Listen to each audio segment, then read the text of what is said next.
Hello and welcome to Easier Movement, Happier Horses. Today we're going to talk about your future. I mean, what could be more important, right? And the question I have for you is, are you really designing your future or simply recreating your past? So let me explain. We're constantly making decisions in our lives. So for anything, any little thing about what to eat, what to wear, what route to take to work, whatever it is, you are making decisions. And most of them are unconscious. You don't even realize that you have a strategy working in your brain that's making those decisions for you, right? Basically at every moment that you're awake. So we make all these decisions, and most of the time, almost always, they're based on what we've done before, what feels familiar, what feels safe. And that makes sense, right? Your brain, your nervous system's job, main job, is to keep you safe. So if something feels familiar, okay, we've done that before, we didn't die, okay, we can do it again. That type of thing, okay? But that really limits you, really limits you, and has you just recreating some slightly different version of your past. You're not really designing a future for yourself that you ultimately want, okay? So, people do resist the unfamiliar. You see it all the time. You see people stay in bad relationships. They might stay in jobs that are not satisfying, that are super stressful. They might be involved in a type of riding discipline or training method that they never even question because it's familiar to them. I have a story in my blog, and I've spoken about this before because it was such a powerful experience that we had, but it was about a young woman who was she was a saddlebred rider. So she did all the saddlebred training, and she had grown up in that discipline. She married into a very prominent saddlebred family, and she never stopped to question it. She never stopped to question the basically cruelty of what she was doing. She thought, she loved her horse, and that was it. So again, she kept recreating her past. And it wasn't until I very gently and helpfully allowed her to see a different future that she was able to change and get out of that, much to her horse's benefit and to her own benefit as well. So that's a cool story. I will link to that blog post in the show notes if you want to learn more about what happened there, but it was really fun. So we have to think about this. So we mostly make decisions based on our past. But there was a time when you didn't do that. Right? Most children, for example, are great at using their imagination. They're always creating these amazing scenarios in their heads, right? And role playing and doing all this fun stuff. And they have a really strong, healthy use of their imagination. But over time, we stop doing that. Again, the nervous system is tasked to keep us safe. So what we experience, okay, we didn't die, we'll do more of that, right? But I will say there is a very easy and effective way of teaching your brain how to start using your decision making in a more creative way, okay? And to start really designing your future so that it's most fulfilling to you. So let's imagine, for example, that you're deciding what to do with your horse on any given day. Now you might think, well, I don't really make a decision about that. I kind of just do it. Well, you're making a decision, whether it's conscious or unconscious, you're making a decision. So let's bring it into consciousness.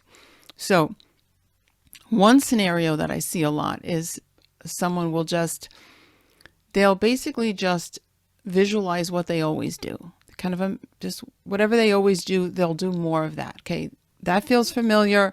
We're going to do that again. So they do it again, right? So they may have a little inner dialogue. Okay, that feels okay. That seems okay. It feels okay. We're going to do that. That's one thing. You might also just simply visualize your last ride. And you might think, oh, I want to do better. Maybe you were working on a specific dressage movement, or you were jumping a course, or you were doing a reining pattern, or a trail, an obstacle course, whatever it was, and you think, well, I want to do that better.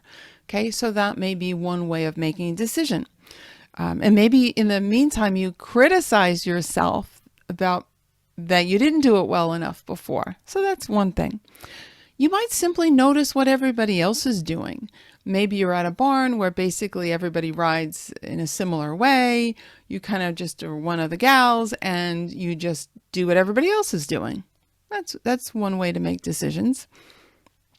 Maybe you have this like really heavy sense of obligation about your horse. Like, oh, I have to prepare for that show.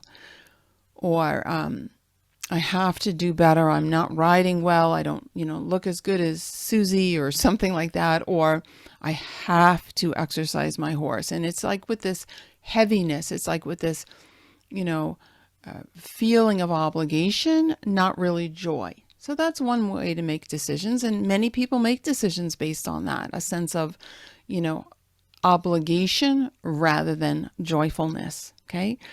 Or maybe you decide what to do with your horse. You don't really decide. You leave it entirely up to someone else. I see this a lot in training barns. The trainer is the one who makes all the decisions on every interaction that the person has with their horse. So you just give control over to someone else entirely. So that means even outside of the lessons, like whether you groom your horse or tack up your horse, maybe you have paid professionals that do that, or the trainer just micromanages every aspect. So that's another way of doing it. Okay. So whatever way you do it, and maybe you do it some different way. There's many other ways you can decide. So let's just take an example. Again, we're going to go with, you're going to decide what to do with your horse today. Okay. So let's think about taking an example from your past to decide, because you're doing that already, okay? But remember, when we do that, we're not exploring new territory. We're just recreating the past. So let's think about how we can infuse more creativity into your horse life, okay? So again, you're going to imagine what you're going to do with your horse today, okay? So think about that. Think about what it is. Make that decision. Think about it in your head. Now say something to yourself about that. Say something. This is important, right? This uses a different part of the brain. Okay, you said something to yourself about it. Now feel what that experience, feels to you in your body. What bodily sensations do you feel? Oh, that's going to feel really good to do that with my horse, or, ooh, that's a little stressful, or, what do you feel when you think about that scenario to do with your horse today? Okay, now take that scenario, whatever it was you chose, and change it in some small way. Okay? Again, this is important. You just want to change it in a small way. You just want to make it slightly different, okay? So maybe you're going to go in a different arena than you normally do, or go down a different trail, or turn left instead of right, when you get on the trail. Something a little bit different. Maybe a non-habitual place where you groom and tack up. Do something. Can you make a little tweak so it's a little bit different, okay? Maybe even starting your grooming on the other side of your horse than you normally do. A lot of people start things on the left. Maybe you're going to start on the right. Maybe you'll lead your horse from the other side. Something slightly different, okay? Now imagine this different experience. Okay, now imagine it. Say something to yourself about it. Okay, now feel how much you enjoy this. What does this feel like? Does it feel good? Does it feel strange or stressful? What does it feel like? Again, this is important to do these different steps, okay? Now imagine a second possibility, something completely different. Something different. So you've got that. Now change it in some small way. We're going to just repeat what we did before, but this is a new scenario now, okay? Different possibility. You're doing something different with your horse. You're changing it in some small way, right? Slightly different. Now talk to yourself about this. Have that little inner dialogue. Okay, and then notice how it feels inside you. What bodily sensations do you feel? Learn to tune into that. Have this deeper sense of awareness of how you feel. Okay, and then repeat this for like 3 to 5 times. So you're going to go through different scenarios. They don't have to be radically different, but something different. Then you're going to tweak those different scenarios, okay? Just tweak them a little bit. You're going to talk to yourself about each one and then tune in to how you feel about it, okay? So you're teaching yourself to become more creative, to start really designing your future, not just remembering your past, okay? Right. And this will allow you to have more joyful, fulfilling interactions with your horse. Because remember, like I said, most of the time we're just recreating remembered experiences.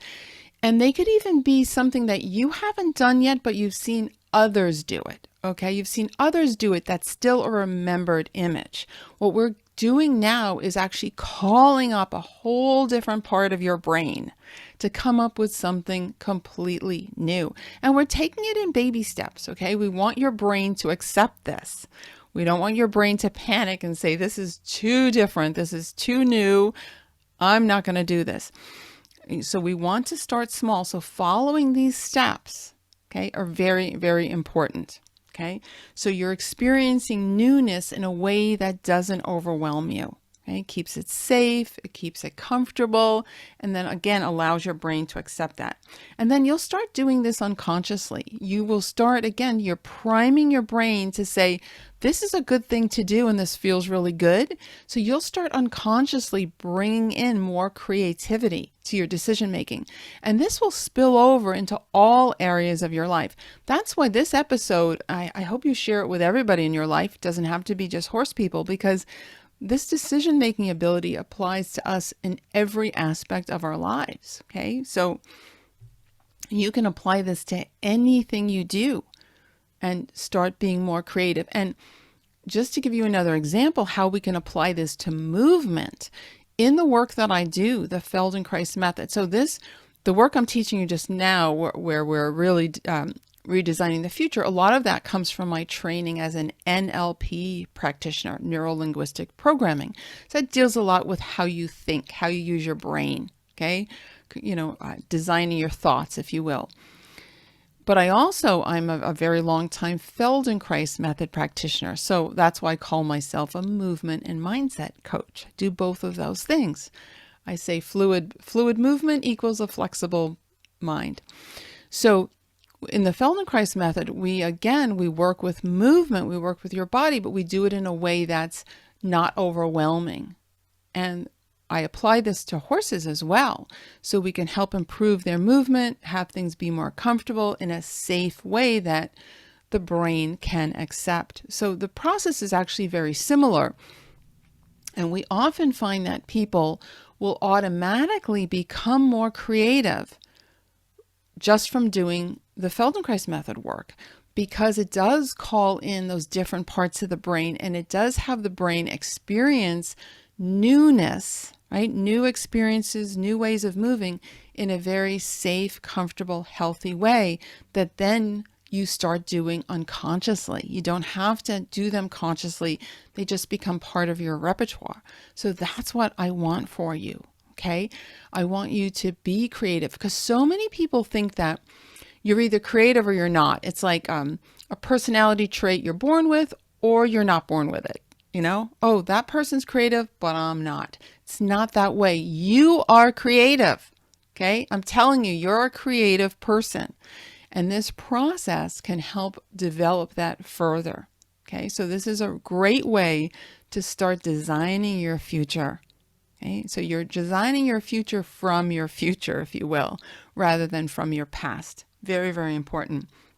And remember, you can do this to so that you'll have more fulfilling interactions with your horse. And redesigning your future can start at any age. So I hope you enjoyed this episode. Please share it far and wide because I just love this work so much and I love sharing it with you. Thank you so much for joining me. I so appreciate you listening and I can't wait to talk to you again. Bye for now.